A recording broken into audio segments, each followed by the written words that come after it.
Just moment में आपका तहे दिल से स्वागत है। तो आपने कभी देखी है इतनी सुपर सॉफ्ट और नरम इडली? नहीं देखी हो तो ज़रूर देखिए इस रेसिपी में। जो है कर्नाटका बेंगलोर की पॉपुलर डिश, वो है थट्टे इडली। तो चलो ज़्यादा कुछ ना बोलते हुए इस रेसिपी को शुरू करते हैं। सबसे पहले हमें 2 कटोरी चावल ले लिए। अब इन चावल को हमें अच्छे से 2-3 पानी से अच्छी तरह से वॉश करना है।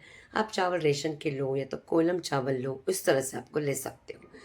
और अभी इसे अच्छी तरह से उस तरह से लेने से इडली और ज़्यादा अच्छी बनती है। इस तरह से एक बार पानी मैंने डाल दिया, अब 2 पानी से डाल के इसे हम अच्छी तरह से वॉश कर दिया। अब इसे वॉश करने के बाद इसमें डाल देते हैं पानी और इसे 5 घंटे के लिए रखना है। उसी के साथ हम दूसरा कोई बोल लेते हैं या तो बर्तन, उसके अंदर डाल देते हैं आधी कटोरी उड़द की दाल, आधी कटोरी डालना है हमें पोहा और आधी कटोरी डालना है हमें साबुदाना। उससे इडली बहुत ही परफेक्ट बनी। और इसी जो आप कटोरी लेंगे उसी से का आपको करना है सभी का। अब इन्हें भी अच्छी तरह से हमें वॉश करके इन्हें भी हमें 4-5 घंटे के लिए भिगो के रखना है। बहुत ही अच्छी तरह से ये सभी चीज़ें फूल जाएगी।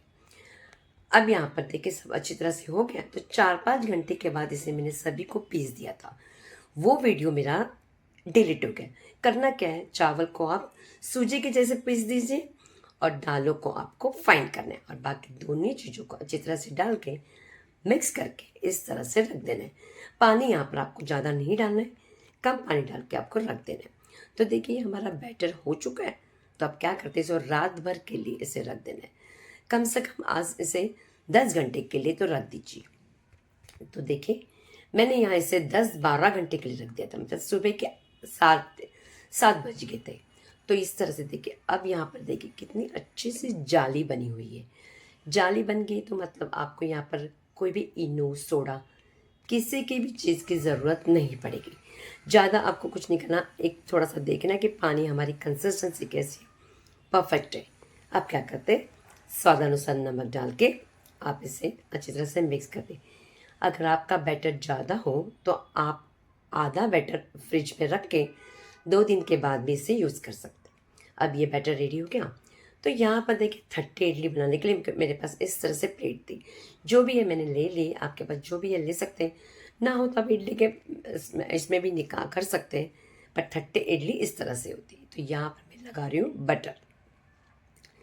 बटर नहीं तो आप तेल भी लगा सकते हैं, तो मैंने यहाँ पर बटर लगा दिया, उससे ज़रा टेस्टी लगती है। उसके बाद एक केले का पत्ता इस तरह से राउंड काट के रख दिया था, वो इसके अंदर लगा देते हैं। और इस जिस तरह से जो बनती मैंने उसी तरह से आपको दिखाने की कोशिश कर रही हूँ। उसके बाद इसके ऊपर केले के पत्ते के ऊपर वापस बटर लगा दीजिए। उसी तरह से दोनों जो प्लेट है उसे भी हम इस तरह से रेडी कर देते हैं। सेम इसी तरह से केले का पत्ता रख के आपको बटर लगा के लेना है। तो देखिए अभी ये सब चीज़ें होगी, तो इसी तरह से मैंने इसको भी लगा दिया। वैसे ही करना है जैसे आपके पास कुछ ना हो तो आप इडली का छोटी छोटी प्लेट भी ले सकते हैं। अब इसे भी केले का पत्ता रख दिया और तैयार कर दिया। अब क्या करते हैं, बैटर डाल देते हैं।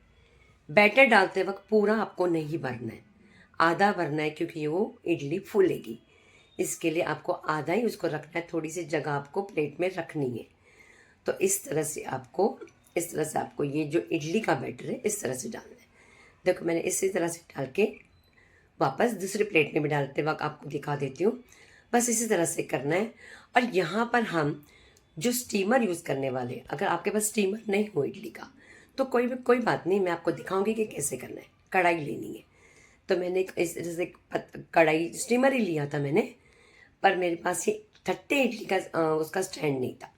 तो इसके अंदर मैंने रिंग रख दिए और पानी मैंने बॉयल रख दिया था 1.5 गिलास।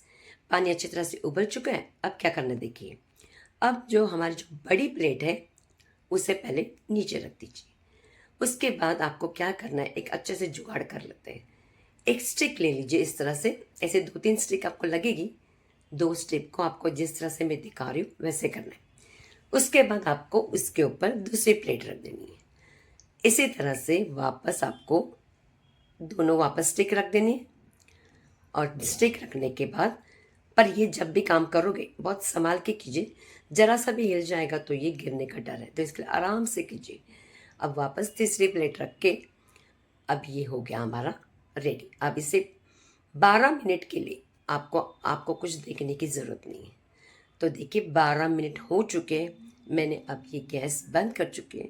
अब इसे हम निकाल के ठंडा कर लेते हैं। तो मैंने इसे निकाल के ठंडा कर दिया, एकदम ठंडा करना है। उससे पहले आपको इसे निकालना नहीं है, बस साइड से इस तरह से, जिस तरह से दिखा रही, स्पैचुला से, चम्मच से, जिससे भी करते हो उसे निकाल लेना है। उससे क्या होगा, हमारी ये जो थट्टी इडली बहुत मस्त निकलेगी। देखो अब ये देखिए बहुत ही सुपर सॉफ्ट हमारी थट्टी इडली रेडी हो चुकी है। कहीं पर चिपकी नहीं, कुछ नहीं, बहुत ही मस्त बनी है। हल्की सी एकदम नरम मुलायम जैसे बन गई है। अब इसी तरह से आपको सभी इडली को बना के लेना है। तो इस तरह से मैं बाकी की जो है उन्हें भी निकाल निकाल के आपको सबको दिखा देती हूँ। तो देखिए ये भी उसी तरह से निकल रही है कि कहीं पर भी चिपकती नहीं है। तो मैंने यहाँ पर अभी देखिए थाली में सजा दी है। यहाँ पर मैंने रखी हुई है, इसे गन पाउडर बोलते हैं या तो पोड़ी चटनी बोलते हैं। क्या करना है, इडली के ऊपर देसी घी डालना है, काफ़ी सारा डाल दीजिए, या तो बटर, बटर भी डालेंगे तो भी चलेगा। अच्छी तरह से इसे फैला दीजिए और उसके ऊपर भर भर के ना वो जो पोड़ी चटनी ना वो डाल दीजिए, मतलब कि जो गन पाउडर, कुछ भी बोल सकते हो, गन पाउडर, पोड़ी चटनी, उससे इसी तरह से वहाँ पर खाई जाती है, बहुत ही टेस्टी लगती है। आप ज़रूर बना के देखिए। अगर अच्छी लगी हो ना रेसिपी, तो आपको ज़्यादा से ज़्यादा शेयर करना है, उसी के साथ लाइक भी करना है और बना के भी देखना है। आपको कहीं पे कुछ भी गलती नज़र नहीं आएगी। तो देखिए ये हमारी बहुत ही सुपर सॉफ्ट हमारी थट्टी इडली बहुत ही रेडी हो चुकी है। आपको मैं अभी तोड़ के भी बता देती हूँ। तो देखिए बहुत ही मस्त हमारी जालीदार बनी हुई है।